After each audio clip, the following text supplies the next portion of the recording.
Mumbai Indians and KKR அந்த மேட்ச்ல நிறைய விஷயங்கள் வந்து நம்ம அந்த பதிவுல பார்க்க போறோம். மெயினா கோலி வந்து ஃபர்ஸ்ட் மேட்ச்ல ஒரு நல்லா பெர்ஃபார்ம் பண்ணாரு. ரோஹித் சர்மா இந்த மேட்ச்ல செமையா பெர்ஃபார்ம் பண்ணாரு. அதை பத்தின விஷயங்கள் தான் அந்த பதிவுல பார்க்க போறோம். பிளஸ் இன்னொரு விஷயம் என்னன்னா, பவுலிங்ல ஒரு சின்ன டிஃபரெண்ட் இருக்கு. நம்ம எதிர்பார்த்ததுக்கும் நடந்ததுக்கும் சின்ன டிஃபரெண்ட் இருக்கு. அது என்னங்கிறத வாங்க பதிவுல பார்ப்போம்.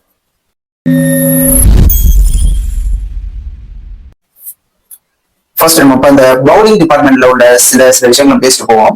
கேகேஆர் பேட்டிங் ஃபர்ஸ்ட் பண்ணி 220 அடிச்சாங்க. மும்பை இந்தியன்ஸ் பேட் பண்ணி 220 அதே 20 ஓவர்ல அடிச்சாங்க அப்படின்னு வச்சுக்கலாம். 19th ஓவர்ல அடிச்சாங்க. அப்படி இருக்கும் பொழுது இதுல எந்த பவுலிங் டிபார்ட்மெண்ட் ரொம்ப ஸ்ட்ராங்கா இருந்தது? மும்பை. பட் கொல்கத்தால யாராவது இருந்தா அப்படின்னா சுனில் நாராயண், வருண் சக்கரவர்த்தி, மற்ற பிளேயர்ஸ் யாருமே இல்ல. ஆக்சுவலா சொல்ல போனா யாருமே இல்ல.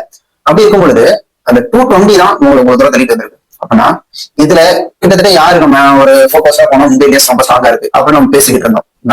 220 கொடுக்குற அளவுக்கு மும்பை இந்தியன்ஸ் பவுலர் வீக்கா இல்ல KKR bowling strong, KKR batting ஸ்ட்ராங்கா? ரஹானே அண்ட் வந்து ஆலன்ஃபின் அண்ட் ரஹானே இவங்க 2 பேரும் செம பார்ட்னர்ஷிப் போட்டு நல்லா விளையாண்டாங்க. ஓகே, அதுக்கப்புறம் வந்த பிளேயர்ஸுமே நல்லா பெர்ஃபார்ம் பண்ணாங்க. பட் 220 ரன் போற அளவுக்கு மும்பை இந்தியன்ஸ் பவுலர் அவ்வளவு வீக்கா இருக்காங்களா அப்படின்னா அங்க ஒரு கொஸ்டின் மார்க் வருது. 10 போல்ட் அடிச்சாங்க. பும்ரா 4 ஓவர் போட்டு 33.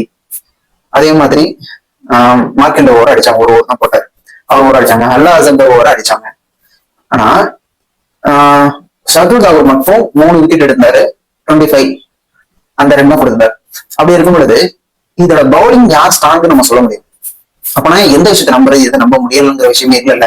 ஏன்னா பவுலிங் ஸ்ட்ராங்னா கிட்டத்தட்ட ஒரு 200 லேக்கும் மடக்கி இருக்கணும். இல்ல பேட்டிங் ரொம்ப ஸ்ட்ராங் மும்பையோட பேட்டிங்னா 15 ஓவர் அடிச்சிருக்கணும். இப்ப அவங்க பவுலிங் வீக்னா இதுல ரொம்ப முரண் இருக்கிறதுனால இப்ப நம்ம மும்பை இந்தியன்ஸ் வந்து பேப்பர்ல பார்க்கும்போது ஸ்ட்ராங்கா தெரியறதுனால நம்ம அவங்களுடைய பெர்ஃபார்மன்ஸ் வந்து கொஞ்சம் அதிக மதிப்பீடு செஞ்சிருமோ அப்படிங்கிற மாதிரிதான் இருக்கு.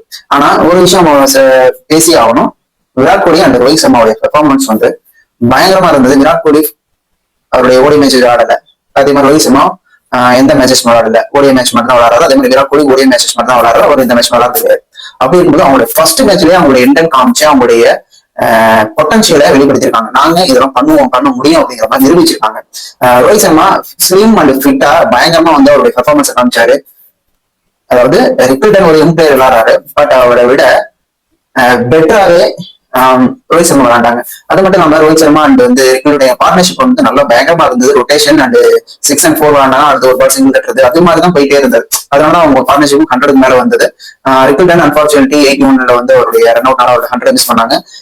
சூப்பரா ரோஹித் சர்மா 77 பயங்கரமா பெர்ஃபார்ம் பண்ணாரு.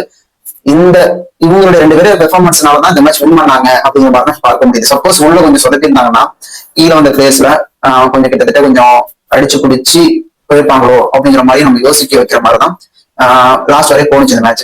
ஆனா இவங்க நிக்கிற வரையும் மேட்ச் 15 ஓவர்ல முடிஞ்சோம் அப்படிங்கிற மாதிரிதான் பாத்துக்கிட்டு இருந்தோம். ஆனா அவுட் ஆன பிறகு கொஞ்சம் மேட்ச்ல இருந்து கொஞ்சம் லாஸ்ட் வரையும் போக ஆரம்பிச்சது.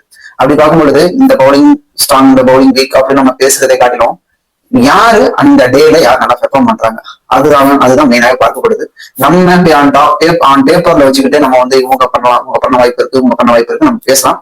பட் அந்த டேல ஒரு புது பிளேயர் கூட ஹெவியா பெர்ஃபார்ம் பண்ணலாம், ஒரு மேஜரான ஒன்றை மாத்தி கொடுக்கலாம். அது மாதிரி விஷயம் தான் T20 எப்பவுமே நடக்கும். அது இந்த T20 நிறைய நடக்கலாம்னு நான் எதிர்பார்க்கிறேன். பொறுத்து பார்க்கலாம்.